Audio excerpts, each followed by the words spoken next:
Hello, my name is Elise Foreman, and I chose to do my research on parasites in the Central Oregon area. First, I want to start by defining parasitology. It is a branch of biology dealing with parasites and parasitism, especially among animals. There are three main assemblages of parasites. First of which is protozoa. These include the flagellates, amoeba, ciliates, and sporozoa. These are single-celled parasites known to infect the gut, blood, and tissues of vertebrate and invertebrate hosts. Secondly are the helminths. These include nematodes, cestodes, and trematodes. These are multicellular worms that infect a wide host range and are capable of infecting a wide range of tissue types. And finally are the arthropod parasites, otherwise known as ectoparasites, and these include lice, ticks, mites, and fleas.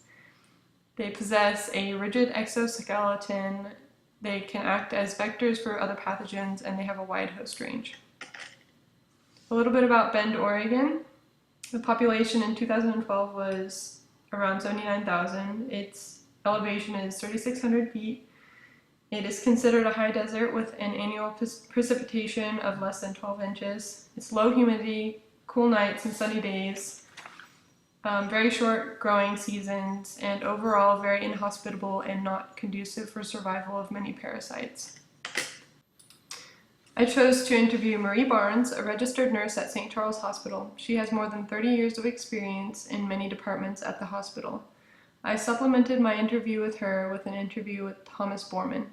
He is also a registered nurse at St. Charles Hospital with more than 23 years of experience working in the emergency room. I predicted that ticks of varying species, lice, and parasites from household pets such as Toxocara canis or Toxoplasma gondii to be the most common parasites to the Central Oregon area. According to Marie Barnes, incidences of parasites in general are very low in Central Oregon. And if they do occur, they are not life-threatening and don't require lengthy hospital stays. And so she does not see them very often. I wanted to interview an ER nurse because I figured they may encounter parasitic infections more often than a floor nurse. And so when I asked Thomas Borman which parasites he encounters most often, he responded with Giardia species. He also recalls some tick-related infections as well as some random lice and bedbug cases. So Giardiasis is one of the most common parasitic infections in Central Oregon. Most infections are asymptomatic, but when they are symptomatic, infected persons often experience symptoms including chronic diarrhea, abdominal cramps, bloating, fatigue, and weight loss. Giardiasis is caused by the flagellated protozoan Giardia intestinalis. Children in daycare, campers, and backpackers are at the greatest risk for infection. Infections occur by drinking untreated water, such as that from a stream, lake, or river. Infection can also occur by consuming contaminated well water or by eating contaminated fruits or vegetables. Giardia infect the small intestine, and diagnosis is done by recognition of trophozoites or cysts and stained fecal smears. This is a very lengthy process and requires more than one stool sample, and so is not a very practical procedure.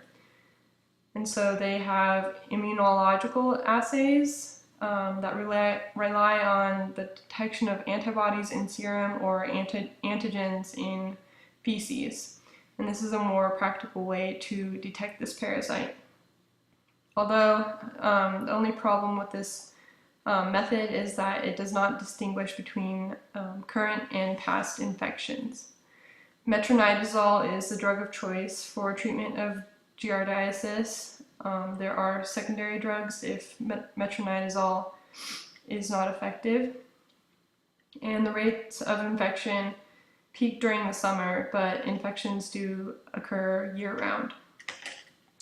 Here's a map of Oregon demonstrating the rate of incidences for each of the different counties in Oregon. As you can see, Deschutes County has one of the highest rates of giardiasis in Oregon.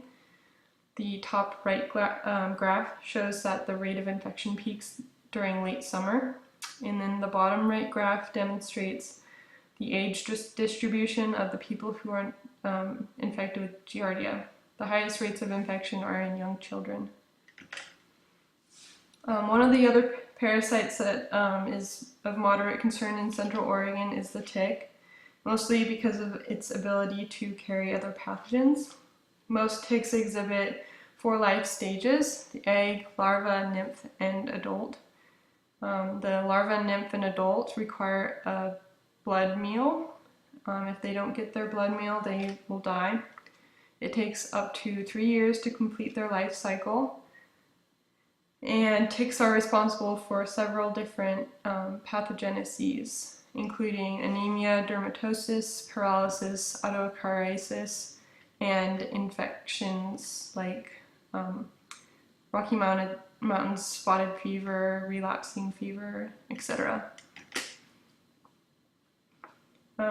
So there are 3 main ticks that are found in Oregon that are responsible for transmitting some pathogens, and these include Dermacentor andersoni, which is also known as the Rocky Mountain wood tick. It is found primarily in Montana, Idaho, east of the Cascade Mountains in Oregon, Nebraska, and the Dakotas. It is a potential vector for Colorado tick fever virus and Rickettsia rickettsii, which is the causative agent of Rocky Mountain spotted fever. This tick can also cause tick paralysis. Second is Dermacentor occidentalis, also known as the Pacific Coast tick. It is found in shrublands, chaparral, and along trails in Oregon, California, and Mexico. It is a potential vector of Rickettsia rickettsii, Borrelia hermesii, which is the causative agent of relapsing fever, and Francisella tularensis, the causative agent of tularemia. And then finally is Ixodes pacificus, also known as the western black-legged tick. It's primarily found in Pacific Coast states.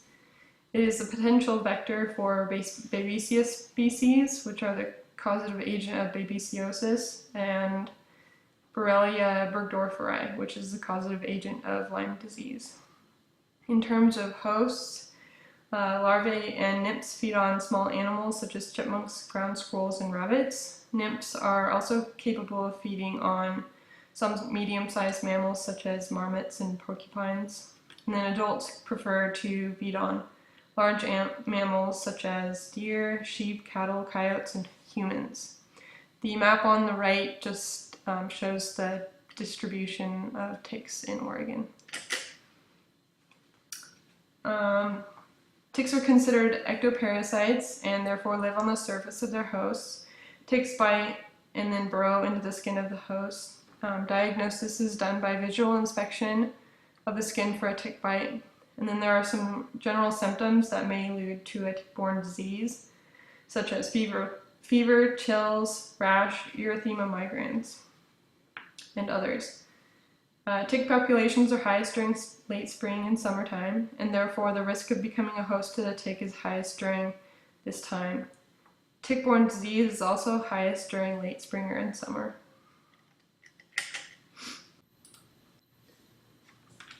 I asked Thomas Foreman to describe a particular incident he dealt with in the ER. The incident was with a tick-borne pathogen, Borrelia burgdorferi. Borrelia burgdorferi is a spirochete. Small mammals serve as reservoirs for Borrelia, but the small mammals do not exhibit the disease themselves. If a human is infected with Borrelia, it will likely cause Lyme disease. There are 3 potential stages of Lyme disease, the first of which is early localized stage. If early localized stage is not treated, it can turn into early disseminated stage, and then if early disseminated stage is not treated, it can turn into late disseminated stage. Ixodes pacificus is the likely vector for this pathogen on the west coast. There are very, very low populations of the species in Central Oregon, so this case is sort of unusual. Acquisition of the pathogen by the tick usually occurs during the larval feeding. Nymphs are the most likely to infect humans because of their small size, and therefore they are hard to detect. And they are able to feed longer, and which makes it more likely for the pathogen to be transmitted. The patient was a 24-year-old female. She didn't exhibit any erythema migrans. She was likely infected years before she was diagnosed with Lyme disease because she was experiencing symptoms of late disseminated stage of infection, which included severe joint pain and swelling, as well as pain all over her body.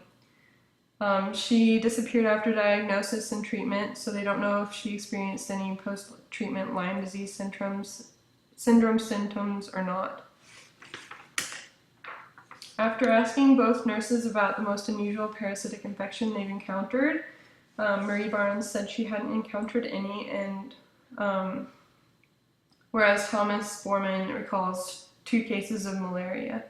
These cases were not related to each other, but both of them were people who had traveled to an endemic area. Malaria is caused by several Plasmodium species.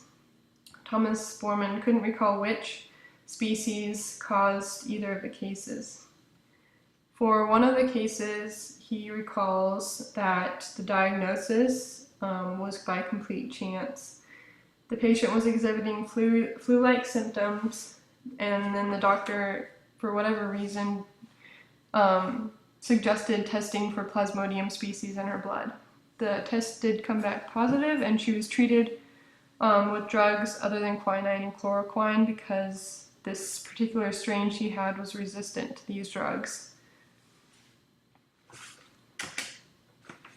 Alright, so in conclusion, Central Oregon is generally a pretty inhospitable place for parasites to live and grow, but as we've learned today, there are some that do inhabit the area and have the potential to cause harm to humans. It is important to stay educated about our environment that we live in and be safe while we enjoy the outdoors. Avoid drinking or swimming in water that might be contaminated with Giardia species.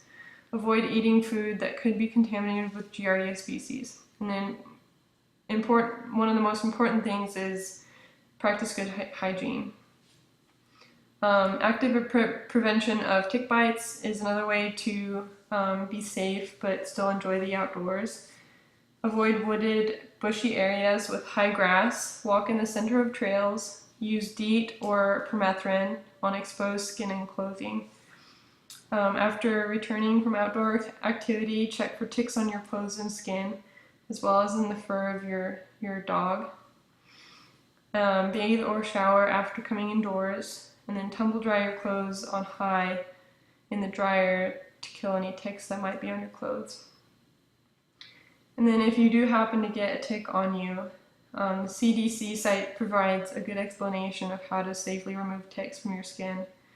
It is also very important to watch for a fever or rash after removing the tick, because these are symptoms that may be indicative of another more serious infection. Thank you for listening, and I hope you enjoyed my presentation. Here are my references.